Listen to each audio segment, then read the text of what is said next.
The advice and opinions expressed by the host of Autism Live and her guests are meant solely as suggestion and should not be in any way construed as child-specific advice. Any choices you make in determining your child's treatment are completely at your own discretion. Dr. Doreen Granpeesheh is the Dr. Doreen is an expert in autism. Doreen Granpeesheh. Dr. Granpeesheh. Dr. Doreen Granpeesheh. Dr. Doreen Granpeesheh is a visionary in the field of autism. Now you can ask her questions on Ask Dr. Doreen.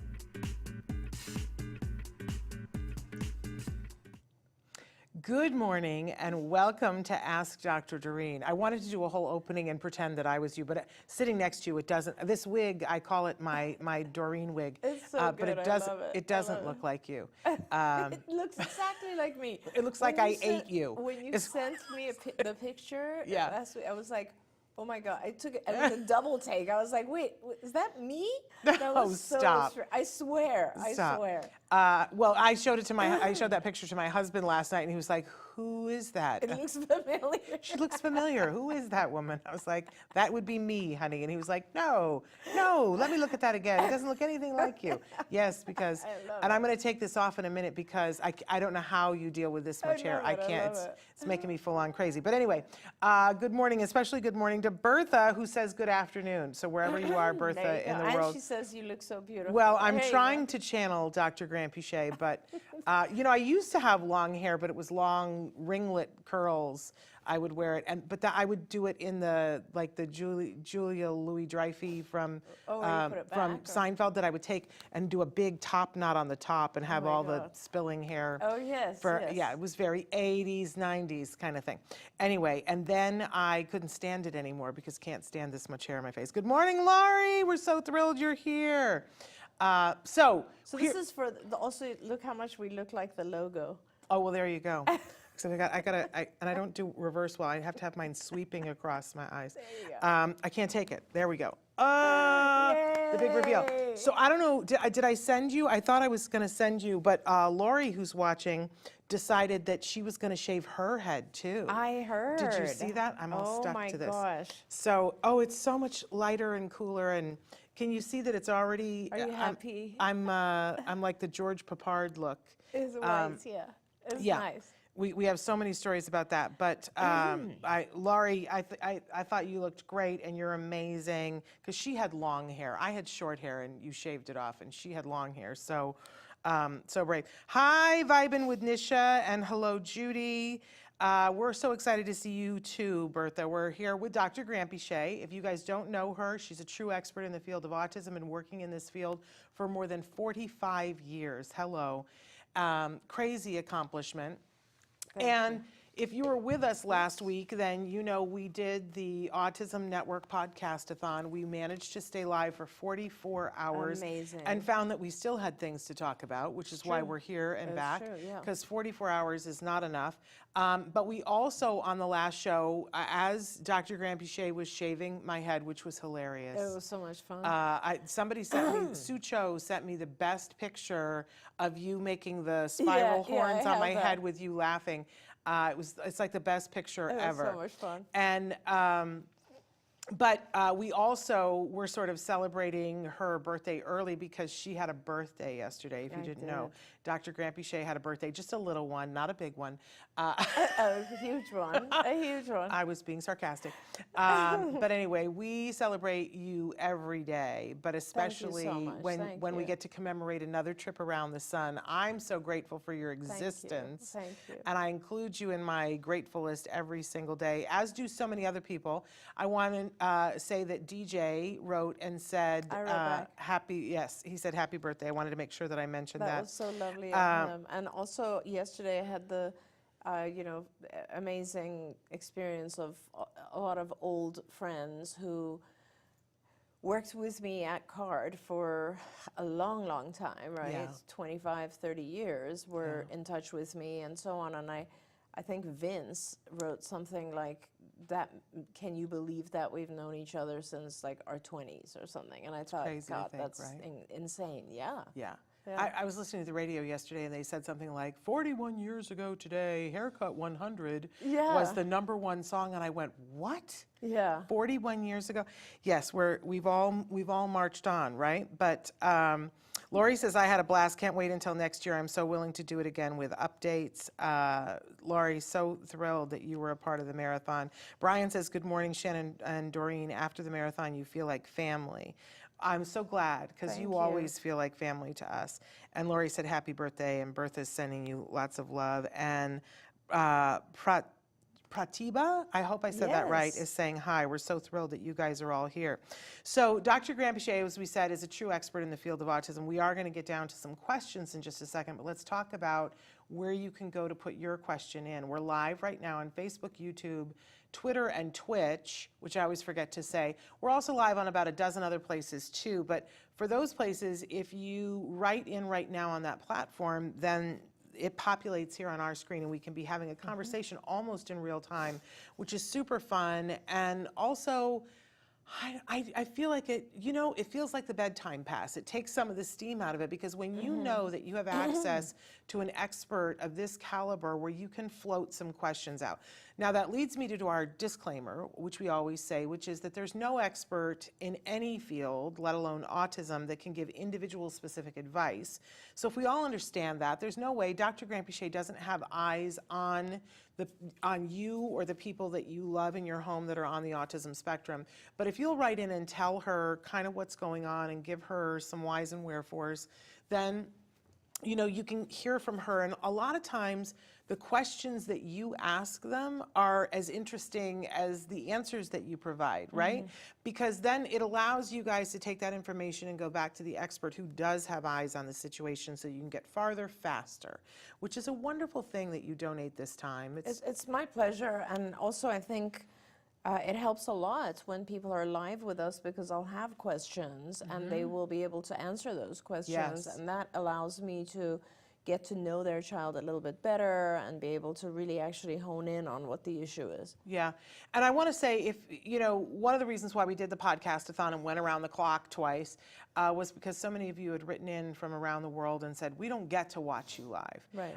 So we don't get to write in the live questions. Now, I do want to say that you can still send us questions. You can email me, and that's probably the best way to do it. You email me, and then I'm able to ask Dr. Doreen your question during the next show, and then you just have to watch the next show to make sure that it happened. So Traven is our fabulous Traven, who was worked so hard last week. Oh my goodness, we're so grateful for him. He's showing you all the ways that you can connect, ways that you can watch the live show, ways that you can watch the podcast, because we do podcast. But if you will, eventually he'll get around to showing you my email, which is shannon@autism-live.com. And if you will email me, and then if for some reason I don't answer it on the next live show, be persistent. I always say, email me early and often, like voting, because I will, sometimes it gets past me, but I don't like that it gets past me sometimes. But it's not because I don't care, it's because I am befuddled. And there are a lot of questions. We try to get to all of them. Yeah, we don't, Sometimes though. we don't, right? And so we'll do our best. Yeah, we do. Good morning, Anna. So thrilled that you're here.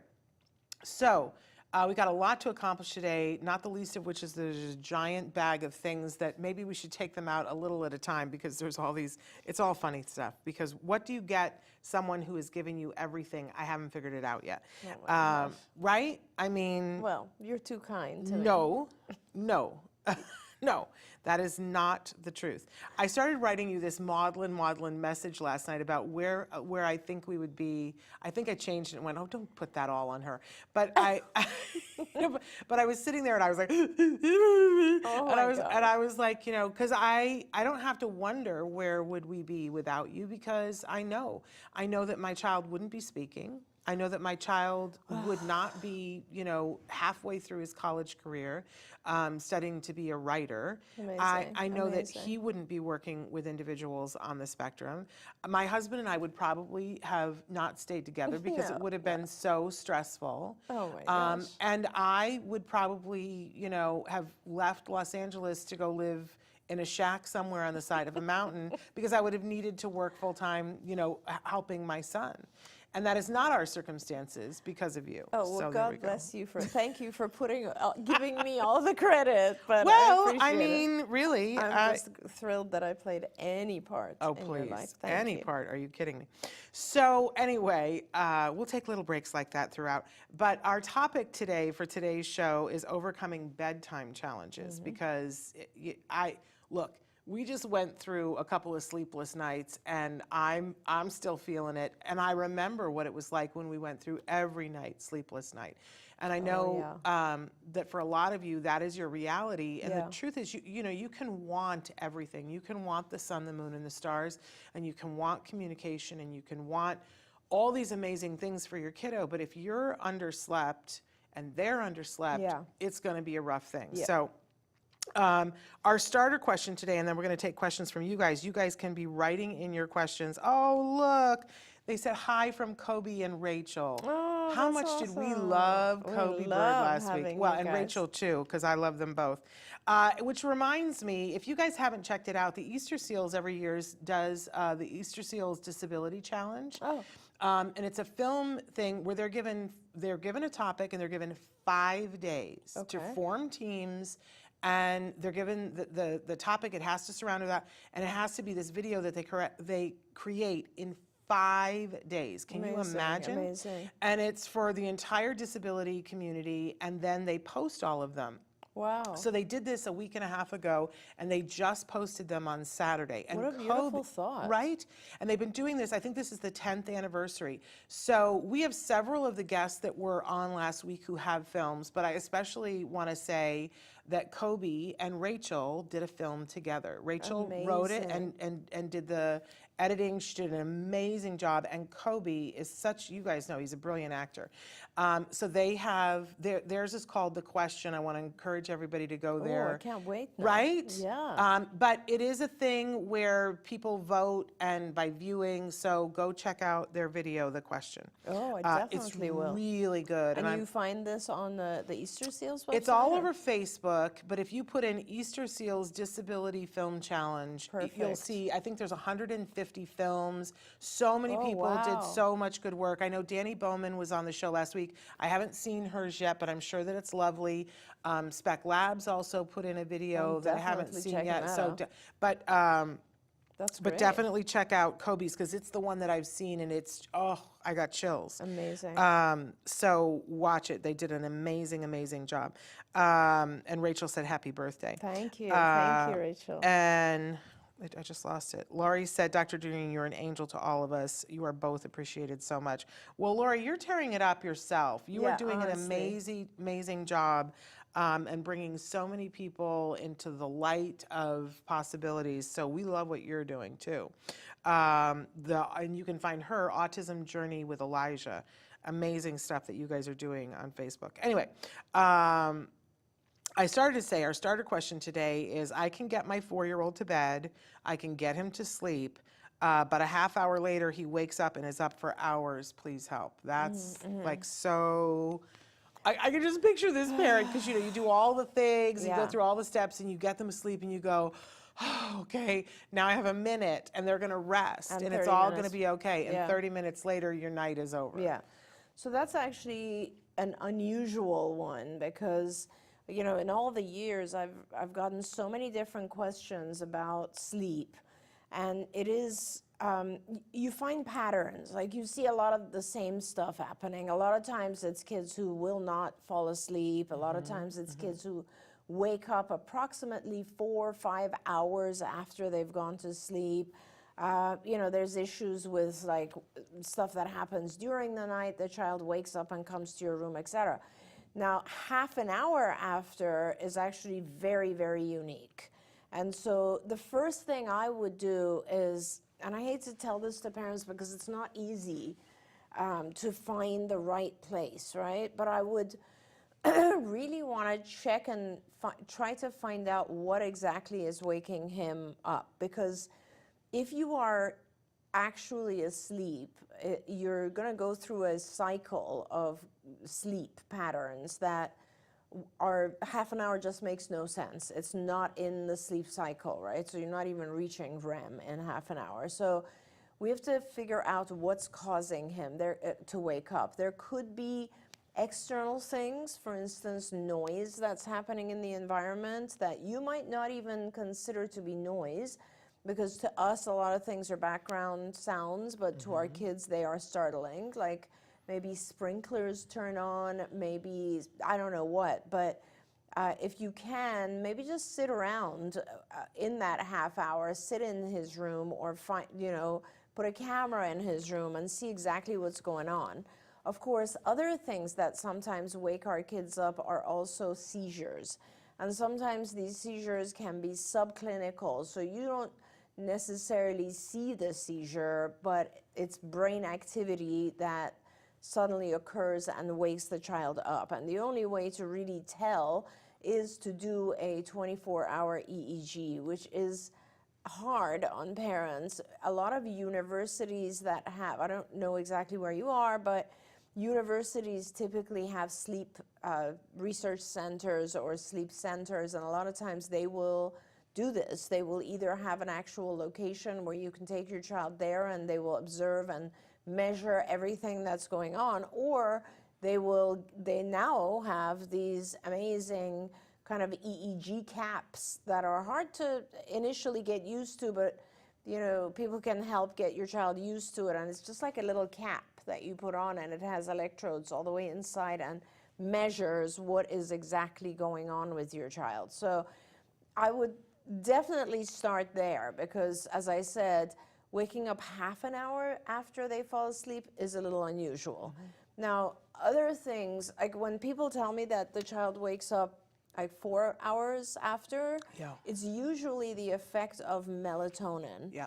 A lot of parents use melatonin, excuse me, and melatonin is great. It's completely harmless, but it will tend to wake the child up about 4 hours after they fall asleep. So that's another thing. If you are using melatonin, maybe don't, or talk to a physician and combine it with something like Benadryl, diphenhydramine, which is pretty innocuous and is not going to hurt your child. And you can give Benadryl to babies, newborns, so it's not a big deal, but it will kind of wipe out the edginess of melatonin, which no matter what you do, melatonin it increases your melatonin production, and then as soon as you hit 4 to 6 hours, you're just wide awake. Wow.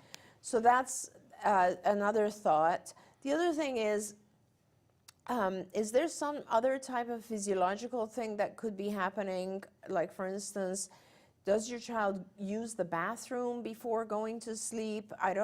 Sometimes kids will wake up because they have an urge to go to the bathroom. These are all things that I really suggest you find out first before we talk about how to manage when the child wakes up in the middle of the night. So, I'll talk about the treatment, but I want to make sure you check out the reason first. That's like more important to me. There we go. Now, when a child wakes up, it's often what we do is we will go in and find out what's going on, and sometimes we'll give the child a glass of water, or a lot of parents, because they're so exhausted, will just allow the child to come and sleep with them.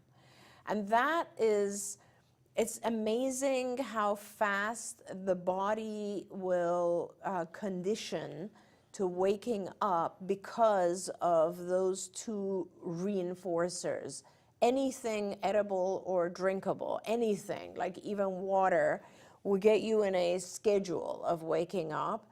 And the second thing is, obviously, if they're allowed to come to your bed, the comfort and safety and just being with you is so positive of an experience that will become a habit. Yeah. So it's hard to tell you not to do that, but the truth is, that is what's causing them to wake up, because the body just kind of becomes conditioned to that. So we start there, which is, if either one of those things, if you're giving a drink, you need to stop it. And I know it's much harder said than done. So a lot of parents will say, I can't do that, and like he falls asleep with his milk or with his bottle or something. So if you can't do it suddenly, you have to do it gradually. reduce the amount of the drink and just stop it. If you can do it suddenly, it's important to do it. What will happen, and I'll tell you either whether it's drinking or eating or it's coming to your bed, but you basically have to stop that behavior from occurring. So, and when you do stop, the child will have 2 or 3 nights of complaining, not sleeping. It gets worse before it gets better. Like, I want to be very honest about that. Yeah. It's not like the child's suddenly going to be like, okay, no more drinking. Oh, I can't go to their bed? Okay, I guess I'll just go back to sleep. That's not going to happen. It's going to be 2 or 3 nights of you being awake because your child will continue to try.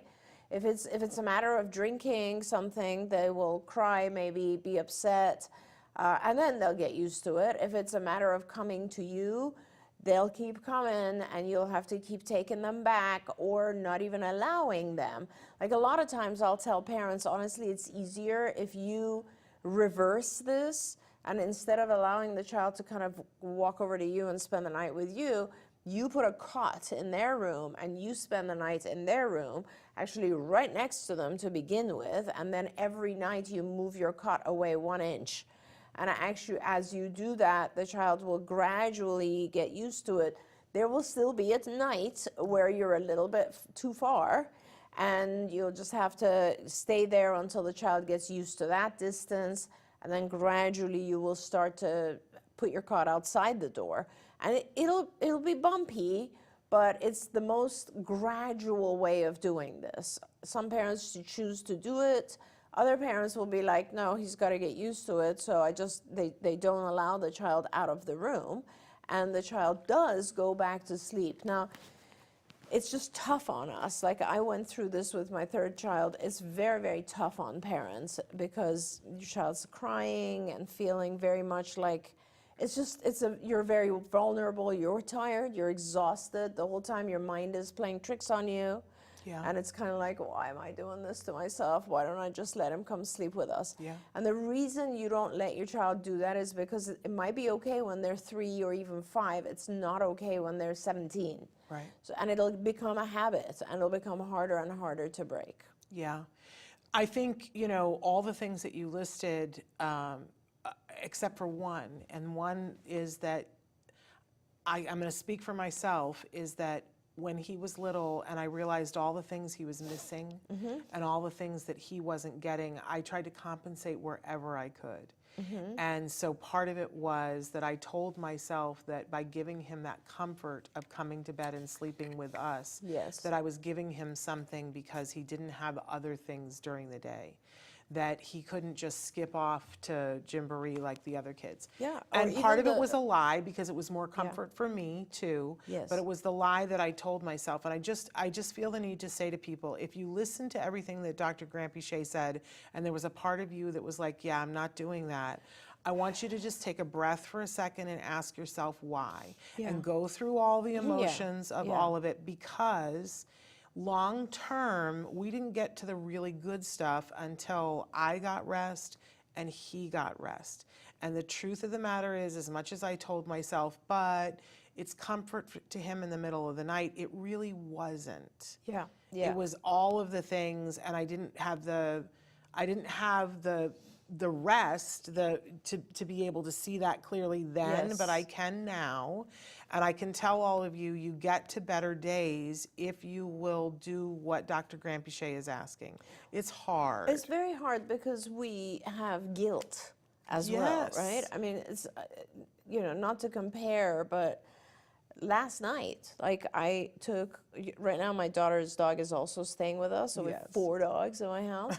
So I took them all out to the backyard, and then they all come through the doggy door except for my daughter's dog, who's a rescue, who has not learned to do that. Right. And so he was outside for about 45 minutes, and I didn't realize it. And I had so much guilt. I could not go to bed. Like, I sat with this dog and held him for an hour, and I was telling my husband, I was like, oh my God, I can't believe we left him outside for 40 minutes. I just had, and that's what you do. It's natural. And when it's your child, it's 1,000 times more. You feel guilt. And you're thinking to yourself, I have to just hold him. This is, he needs this love. And give your child as much love as you want during the day, right? But they need their sleep. You need your sleep. They need their sleep. Let's talk about this. If your child has interrupted sleep, they are not producing neurotransmitters, which is the most vital thing to their condition, actually. So in order to be able to learn, they need to have the appropriate neurotransmitter production. They need to sleep. Because of that, they will just, their health, you know, it's so important for them. And I promise you, it only takes, it will not take more than a week if you actually just, you know, do it right. Yeah. If you give in, if you keep giving in, it will last. It'll keep going. I've had couples where families who have come to me and said, yeah, he's 10. It's just mom says he sleeps with me, dad sleeps in another room. Yeah. And that happens, and it happens frequently, and it's just not good for you as a family. And you know, it's not a matter of comfort, honestly. You can make their room as comfortable as possible, give them every possible wonderful thing, and make it happen. It's tough. Lori had written in before all this, and she said, oh, this is really close to home for me. I just went to the doctor, and they told me to get rid of the cups at night, which you said, stop with the drinking, and limit his intake of fluid, and it's okay to give him melatonin at night. We'll give him 2 gummies. It doesn't help him asleep, but it helps him to go to bed. He doesn't wake up like walking around the house. He doesn't do all that, but he sits up and then goes down, nose down. This happens about 3 times a night. He still sleeps in my bed, and we limit electronics. I hope this is nothing. I have a lot on my plate right now. Yeah. And I feel that, Lori, and I hope that you heard what Dr. Granpeesheh said about the sleeping in your bed, because it, like, and I hear the whole thing about you have a lot on your plate right now, and that's being made harder by the fact that you're not getting good rest. But I do think it's almost like a boot camp situation where you got to set aside some time, and I think it's better when you have somebody in cahoots with you, whether it's your significant other or you call your best girlfriend and say, can you come and sleep here for a couple of nights, because you don't make good decisions in the middle of the night. In the middle of the night, you make decisions about, like, what's the thing that's going to be able to get me back to sleep sooner as opposed to later, and that just perpetuates this. That's right. And Lori, you are actually amazing, and you've already kind of gathered a village of people around you. You're so amazing with that. I suggest that you get a couple of other people who are going through a similar thing, and you kind of do a little, you know, a week of this. Like, and everybody's going to be, it'll be difficult because everyone's losing sleep, obviously, but at the same time, you'll like support each other through it, right? During the podcast-a-thon, I was talking about getting yourself ready to do a potty training few days.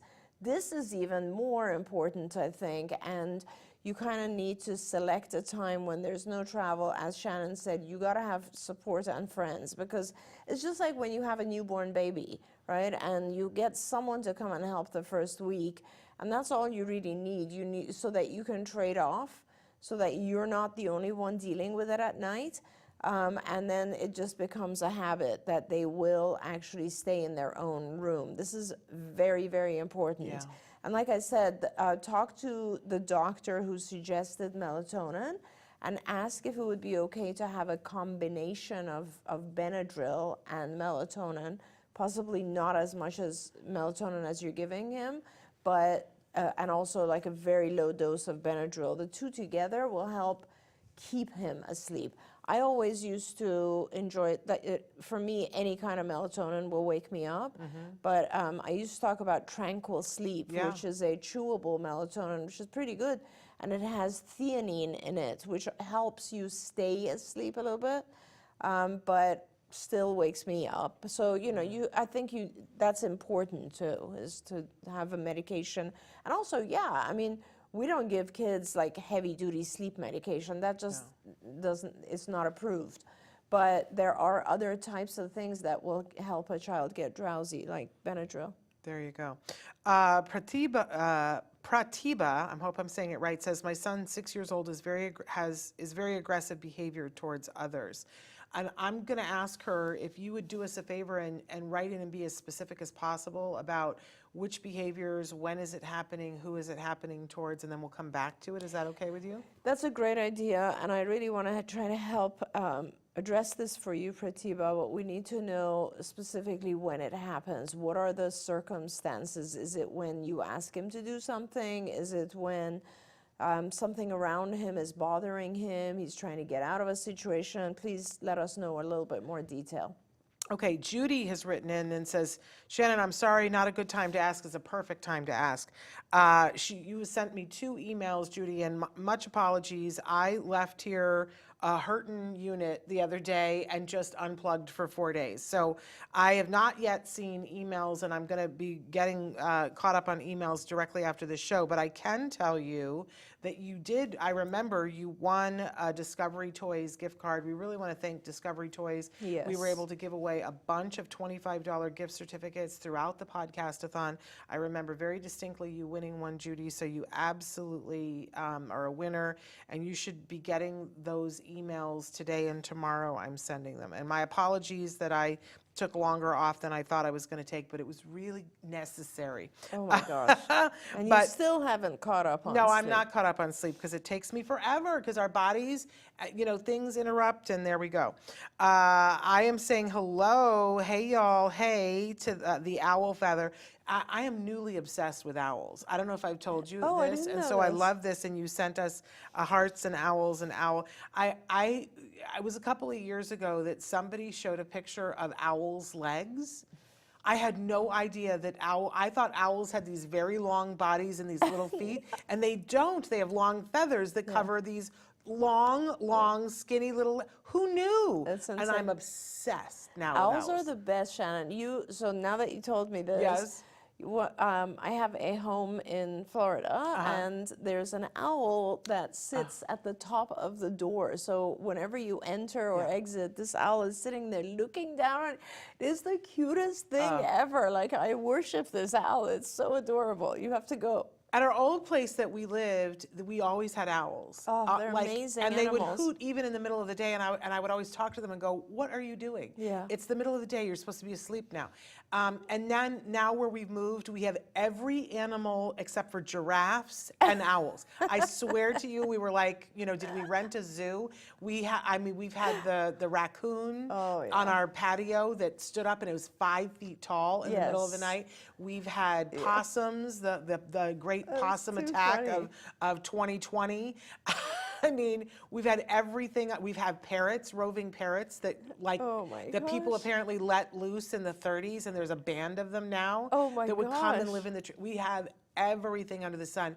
And the other day when I was out planting the garden, I have these 2 hummingbirds that came and were this close to my face. And I Amazing. talk to animals. I just do. And so I had this lovely conversation with them. But anyway, I'm obsessed with owls. So Owl Feather, glad that you're here. Love seeing that. I just think of owls and their legs and I crack up. It makes me the I'm happiest gonna of have to people. look now. Have you ever seen the pictures? It's No, hysterical. I haven't. I've just seen their feet. I've never really seen their owls. These long, and they have little feathers on them, so they look like little stockings. They're hilarious. You must go look at a picture of owl legs. It's too funny. Anyway, Brian says, you don't have to address this now, but we're going to, Brian.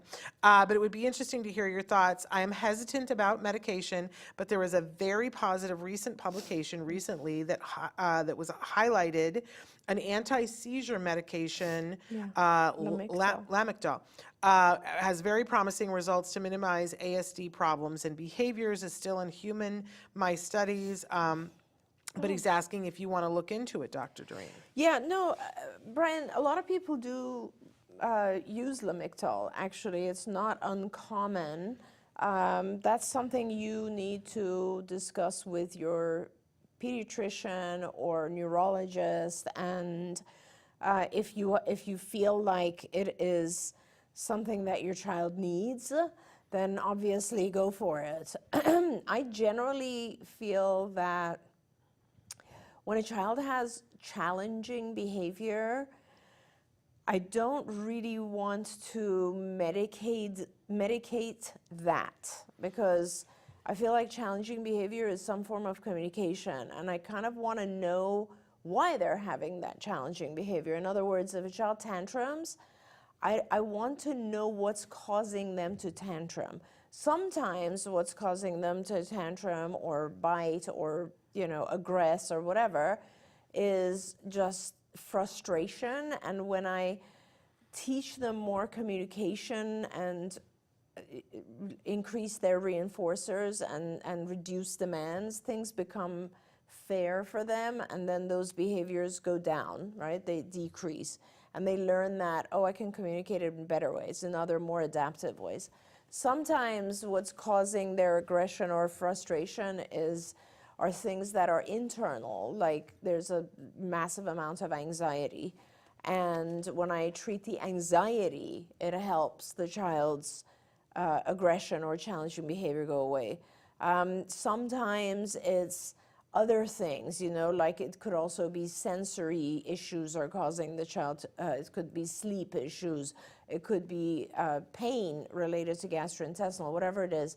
And when you treat those things, those other comorbidities, it helps the child's challenging behaviors. So a drug like Lamictal is okay, but what it does is it's not really going to the cause of it, to the root of it. It's just reducing the occurrence of it. It's similar to Risperdal in that sense, that it just kind of reduces your response to whatever is causing you frustration. So it's totally fine, and I think every parent should do whatever they feel is appropriate and helpful. And yes, I know that it helps. A lot of parents use Lamictal to reduce kind of like severe aggressive behavior. One of the many things I love about you, I remember years ago you saying, if all behavior is communication, then we should do everything we can to keep the communication coming, not try to level it out. Yeah, exactly, yeah. Which is one of the things I respect about you, because there's other people who are like, well, let's try to make that go away when it's communication. Yeah. But so there are many things in this basket. I want you to take this one out. We'll take things out one at a time, because this is why, because of that, so something for your office. Queen of damn near everything. And that's why she's the queen of damn near everything. I'm putting this in my office at home. Oh, there you go. Because she prizes I communication, love just one of the many things There we in the basket. Okay, we have so many questions Thank you. coming in, but there are many things in there, but that seemed appropriate right there. Okay, we're saying good morning to our Journey Cameron's New Life. So thrilled that you're here with us this morning. She says we had to make his safe spaces because he's an eloper, had to get the locks he couldn't figure out, doors and windows too, and I couldn't sleep until I knew he was safe. Well, I mean, of course. But it sounds like you have figured that out, and that is important, because when kids elope in the middle of the night, how could a parent sleep? Yeah. How could a parent? But Yeah. it sounds like you've gotten that under control. Judy says, what is the cause of an autistic teen sleeping with one leg bent up really high like Shannon is sitting and laying down flat on a pillow? I don't know. Judy, I have no idea. I will tell you that I will sometimes do this position because it helps my lower back. That's exactly why my leg is in this There position you go. today. So I don't know if she feels more comfortable that way, and you might want to like get an x-ray of her back and make sure there's nothing going on there. But or she could have also seen it and is just modeling a behavior that she's seen. But for me, I know that these positions help my lower back and hip. Sciatica. Sciatica, yeah. It's sciatica. Yeah. But if you think about it, the other thing on the other side of it too is if you're having, because I was somebody who had all the cramps, the endometriosis and all that, endometriosis cramps too, and a teenage girl, I mean, I would sleep that way when I was a teenager because of cramps. Yes, it's a teenager, yeah. Yeah, that could very well be. That could very well be. So I would look at all of that personally, because that's all connected right there. Yes. That if you're having cramps and you bring one leg up, sometimes it can help. It's all communication. It's all communication. Honestly. Toscalo would like to know your opinion, view about in-home ABA versus virtual ABA. Oh, that's great. I really want to talk about that, Toscolo. But can I also address, I see that our Journey Cameron's New Life has also talked more about kind of the locks and safety. I'm actually meeting someone later today to discuss the issue of elopement, because I guess people are coming up with some. I'd love to get feedback from our viewers.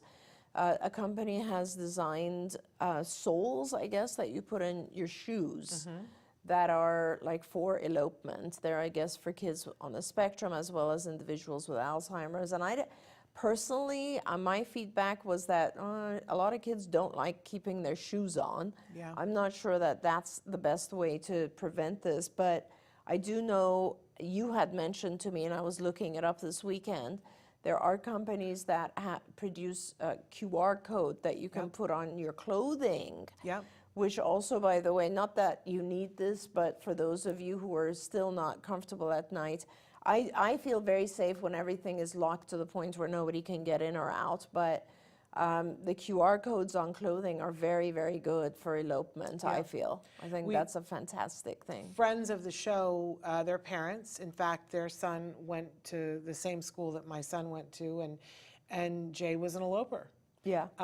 It was an issue. And so they came up with this out of necessity to help their own child. So their company is called If I Need Help.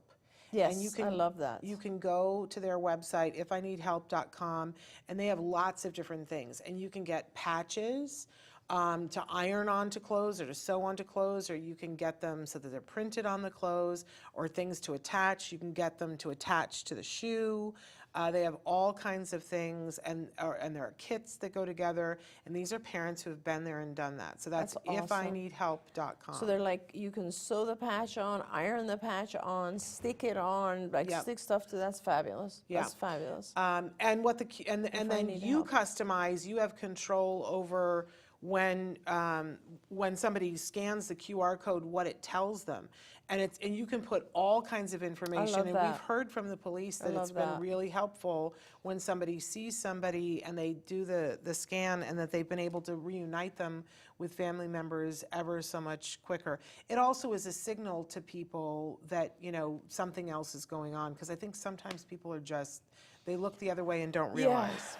Yeah. So sorry, now going back to Toscolo's question. Okay, so there's in-home ABA, there's center-based ABA, which means ABA that's occurring in a clinic.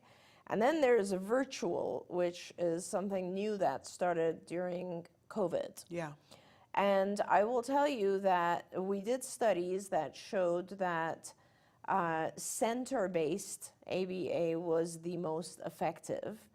I think that's just because, people at a center are more work-oriented, their supervisors are there, there's less distraction, so your child is just getting a lot more learning opportunities. That being said, home-based is necessary for some skills. Like if I'm teaching a child potty training, I'm going to want to be in his home. If I'm teaching him any kind of generalization of skills to the home, I want to be in his home. So for a lot of generalization purposes, there's going to have to be an aspect that's at home. Now, virtual, I will tell you that is the least effective when it comes to actual therapy, because it's very, very hard to keep a child focused on teaching something on a screen. It also makes it very difficult for you as the therapist to give them stimuli. There's all this stuff that you do in ABA and like discrete trial teaching, which has to do with manipulation of the stimuli, like putting stimuli out in a specific order, in a different order, putting two out with distractors, it's just all this stuff, shaping, like prompting the object, being closer. There's all this stuff that requires your hands, and it's very hard to do all of that stuff on a screen. It's just extremely hard or impossible. And also, you're not there to directly give reinforcers. I mean, so you know, it's a lot harder. There are ways that you can do a little bit of it. If it's a child who is higher functioning, less affected by autism, able to pay attention for long periods of time, requires less physical reinforcers, can be rewarded by just things they see on the screen, then yeah, you could do a little bit of ABA on virtual, but realistically, no, it's not. There's no way it's going to be as effective as a person sitting in front of you. Supervision online is probably almost about the same, because you can observe someone working with a child, give them a lot of feedback. That kind of stuff I could see. And in fact, it makes it possible for supervisors, BCBAs, to see more children, to see more therapists, BTs, to give better feedback and so on. So I always supported doing supervision online, but I cannot imagine doing a lot of therapy virtually. The only time that I heard during the pandemic when parents were seeing tons of progress were when what actually was happening was that the parent Yes. was doing the therapy and they were being Exactly. supervised by the Exactly. therapist. Exactly. And in that case, the parent learned so much, the child learned Yes. a lot. I Yes. still think it's better to have somebody else besides the parent, because we have so much baggage when we sit down to do therapy with Well, our and children. you have a life. You Right. have a, you Well, know. yeah, and who has the time to do Right. this full time?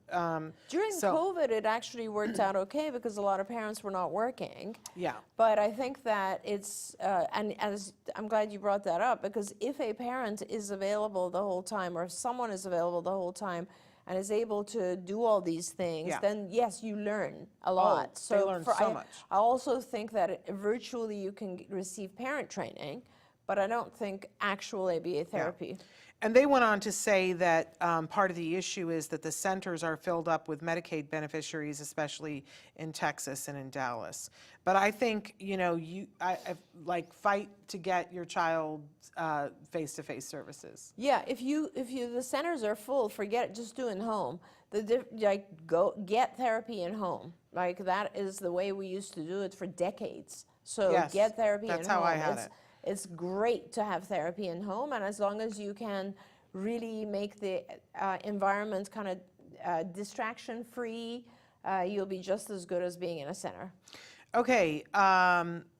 Okay, so Lori wants to know, she said, thank you, and could night terrors cause sleeping problems in a continuous pattern? Yes, they could. Night terrors definitely could be causing issues. If it is night terrors, you'll know right away, because the child is not just waking up, they're waking up screaming. Yeah. So yeah, that's another thing to consider. Thanks for bringing that up, Lori. Sarah has said with twins, it's so difficult. I can't even imagine, I know. Sarah. And she said, you can't put them in the same room. They would wake each other up. We decided to separate them. One would sleep with grandma and the other one with me, but they both fight every night to sleep with me. Yeah. She says, we don't have a separate bedroom for the kids since I've called my parents for support.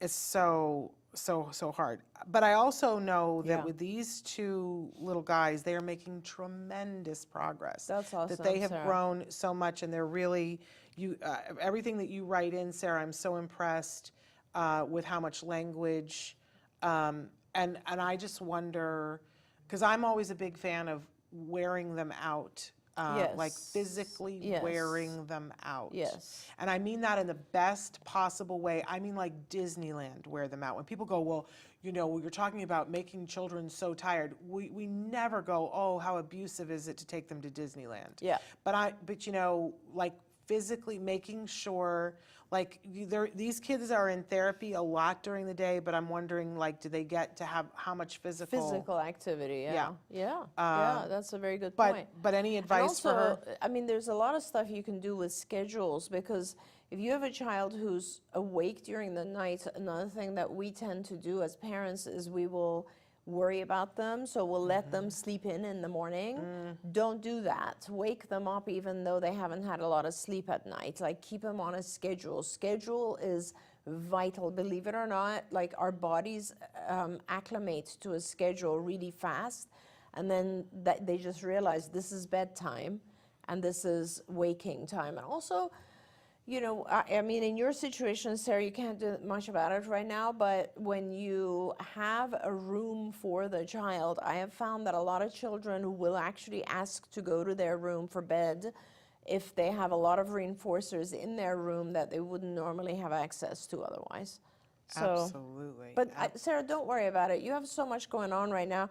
If you don't have a space for the twins, there's really nothing you can do about it.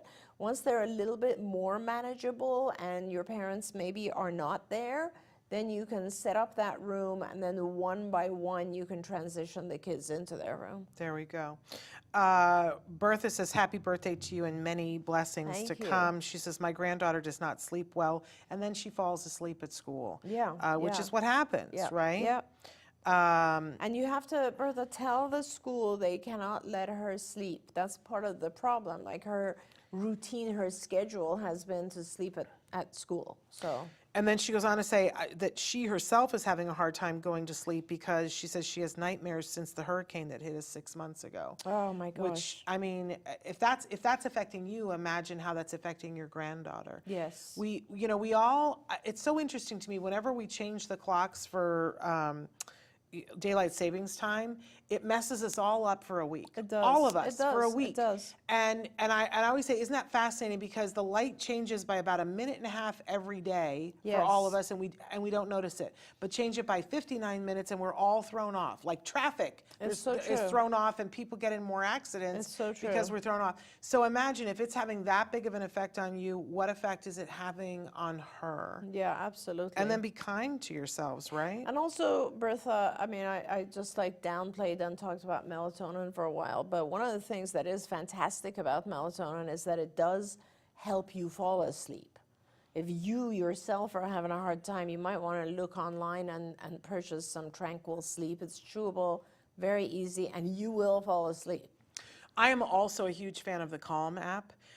Especially the Matthew McConaughey factor. And I was so messed up during the podcastathon because it was key for me to get through the podcastathon that there were times when I would have 2 or 3 hours off and I had to sleep it's during the that best. time. It's the And I best. can't go to sleep, but my Calm app was messed up and I couldn't get in. Oh, my And it God. really threw me off because if I can't have my Matthew McConaughey to put It's me to so good. sleep, It's crazy. it takes me at least an hour and a half to go to sleep, and I didn't have the time. You know, So, I but want it's to really actually good. say, you guys, there's a lot of really good stuff out there now. Yeah. Calm is one of them. There's, I actually just go on my podcasts and I look, and there are some sleep meditations Yeah. that are brilliant. They're amazing. And all you do is you just listen to this voice telling you to relax your body. And it is like they're generally about 30 minutes. And most of the time, well, some of the time I'm listening to them like for 4 hours because I'm wide awake. But like a lot of times they're very effective. So. Brian, who wrote in before about the medication, said that focus and inability to stay on task and life skills long term is the major concern. That's why he was asking about that. And you said, thank okay. you so much. So we should talk about that for a minute, Brian, because when you say focus and inability to stay on task, my first instinct is to think ADHD. So I don't know your child, but I would definitely want to get them evaluated for ADHD. There are some really good medications out there now for focus and staying on task. So, you know, for instance, there is an actual, it's classified under the SSRIs, but it's for focus, which is Strattera. And it's a really good medication. You might want to talk to your doctor about those types of medications as well and see if that benefits your child more. I have to ask you, because we started a little bit late. Can we go a few minutes longer? Absolutely, Are you yeah. available? Yeah, okay. yeah. All right, I want to go a little bit longer. So I'm saying hello to Helen and I think Lillian. I saw Lillian in there somewhere. Melody said, hello, good evening from Rock of Gibraltar. That sounds like I the love most it, exciting. yeah. I want to go to Rock of Gibraltar. Since I discovered my son had autism recently, his sleeping pattern has changed. He goes to bed early, wakes up early, but before he was diagnosed for 7 months, he used to wake up mid-afternoon and be awake all all night awake. Also, he is very particular in texture and feeling in bed material and pillowcases. And the way it is placed, same as pajamas, does a weighted blanket help and much appreciated. Yeah, I'm so glad you brought that up. It was in my mind to talk about weighted blankets earlier. There's a lot of cool stuff out there right now. There's weighted blankets for sure help, but you have to get the right weight, because sometimes kids feel very like, if it's too heavy, they're uncomfortable with it because they feel like they can't breathe. So I would start out with a low weight, and then if you need to increase it, you can increase it. They're very, very helpful. But there's also other stuff. For instance, there are bed sheets that are actually kind of like, they're like a cocoon almost. They keep you, like the top bed sheet also goes around the bed so that it like really keeps you tight in the bed. I said cocoon, and it reminded me there's actually a sack as well that you can go inside, and it really like kind of keeps you very nicely supported on all around. And that's really good also for kids who tend to kick off all their sheets and blankets, and they're living in cold spaces. So that type of stuff helps a lot, and I'm glad that you've gotten into a different schedule now, because like waking up mid-afternoon is super difficult. This is kind of the stuff that also happens when you are jet lagged, right? I mean, sometimes I think our kids are on perpetual jet lag. Yeah. And there's so many things now. Have you seen the dog beds for humans now that it's like a furry bed? Yes. It's like a beanbag chair that's flat with an edge around it that I keep thinking, my gosh, I think that would have been really effective They when look Jem amazing. when he was little. But I'll tell you something that we got into, that I watched Martha Stewart religiously when I was single, and I got myself, because Martha recommended a buckwheat hull pillow. Have you ever slept with one of these? Oh, it's the best thing ever. And then I've never slept without a buckwheat hull pillow. And then I got one for Jem eventually. He loved it. He doesn't sleep with it anymore, but I can't, when I go places, it's heavy. It's a really heavy pillow. I go to a hotel, You'll is take in my it with you? suitcase. Yeah. I had it with me when I was sleeping here. Yeah. And I had my weighted blanket, thank you very much. while I Pillow was makes sitting a here. big difference, and people have their own preferences. Like for years and years, I loved the Tempur-Pedic type pillows. And then recently, I just purchased a pillow that is kind of Tempur-Pedic, but it has a dip in the middle. Yes, a lumbar thing, yeah. And it's right in the middle. It's like also, it's incredible for me. Like now, I can't sleep without it anymore. So yeah, that kind of stuff. And also, a lot of people love these body pillows that go all the way around. Yep. Yeah. Used to be they were just long and flat, but now they make them, they look like a question mark. Exactly. And now they make these crazy pillows where if you have shoulder pain, you can stick your arm through it. Yes, yes. I mean, there's everything under the sun, and I say try stuff. It's, can be expensive, but Joe wrote in something that I want to get to. I'm like banging my head here. They say, I had a speech teacher say ABA hinders speech development and wouldn't accept us if we started ABA. She said ABA takes speech as behavior, and this hinders speech versus the play therapy that she does. Now, I want to let you say whatever you're going to say, but can I say just briefly that there have been all these schools of thought forever. Sometimes there have been ABA people who have said, oh, if you're going to do biomedical, we won't take you. That used to be a thing. And enough parents stood up and said, how about you treat my child? Yeah. How about you stop telling me everything else that you don't know about, and how about you treat my child? And I have a very allergic reaction to people who say, especially, I mean, if it's something that is not, widely accepted by the medical community, and if it doesn't, if it doesn't have a whole bunch of research behind it, then okay, we can have this conversation. But there is so much research behind ABA being effective, and ABA has turned the equation. It used to be that, and you'll know these numbers better than me, but it used to be that around 18% of the autism community had language and the rest was nonverbal. Yeah. And that number has been flipped, and not by speech therapy. Yeah. Don't get me started. It's been flipped by ABA, and any speech person who would tell you that she was not going to take your child because you were doing ABA, I immediately question everything that they think, say, and do. Yeah. That's me as a parent who has a child who was nonverbal and speaks up a storm, and it's because of really good informed ABA that was specific to him and that was not, nobody ever traumatized him. And I understand that there are people who were traumatized by bad ABA, but anyway, all right, now I'm going to shut up and let you speak. Yeah, You're the so expert. I just want to say that I would also, I mean, I never say this, but I would just get away from that therapist because, you know, if ABA hindered speech development, it wouldn't be the #1 approved therapy for kids on the spectrum that is paid for by health insurance and supported by the Surgeon General. So like, I would say they're just wrong. And there are a lot of people, you know, older people who were in speech therapy are a little bit offended because ABA came and kind of took over the world of autism just because it's so much more effective. And they might feel personally angry about it, but it's not okay to say that to you. I think that kids who have ABA, I often say they should also get speech. It can help as long as there's a lot of meetings so everybody's consistent with each other. You don't want to be doing one thing in one therapy and a completely different thing in a different therapy. That will cause delays because there's confusion. Yes.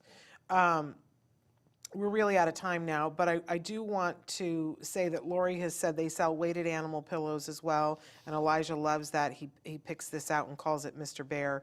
Brian says, thank you, doctor. Can we communicate via chat and email about my son, his slow processing ADHD, his smart IQ held back by his boring kindergarten, and that he thinks that he is twice exceptional.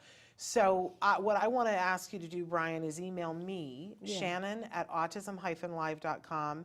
And I know, you know, Dr. Granpeesheh is so wonderful that she picks one family a month that she can have a conversation with. And so there is a waiting list. There's an extensive waiting list. But let me, you know, let's get the process started of you being on that waiting list. And you'll do that by writing to me. The email is on the screen now, Shannon at autism-live.com. And then you have to be patient because you are busy and you were supposed to be retiring. And there's a bunch of things in here that are funny about retirement that I guess we're not going to get to on camera.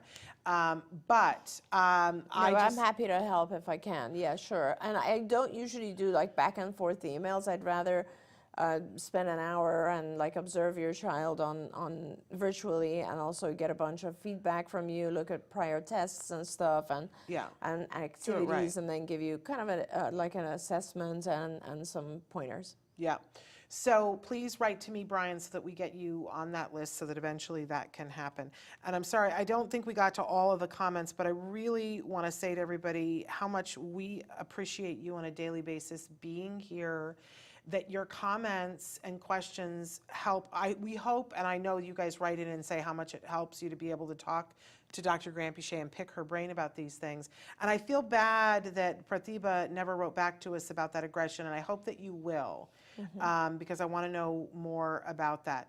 I want to say it means so much to both of us when you write in and ask questions, but it also means something to the people who are watching who don't feel empowered to ask the question yet. And that I know as a parent, I learned so much from the questions that other parents asked.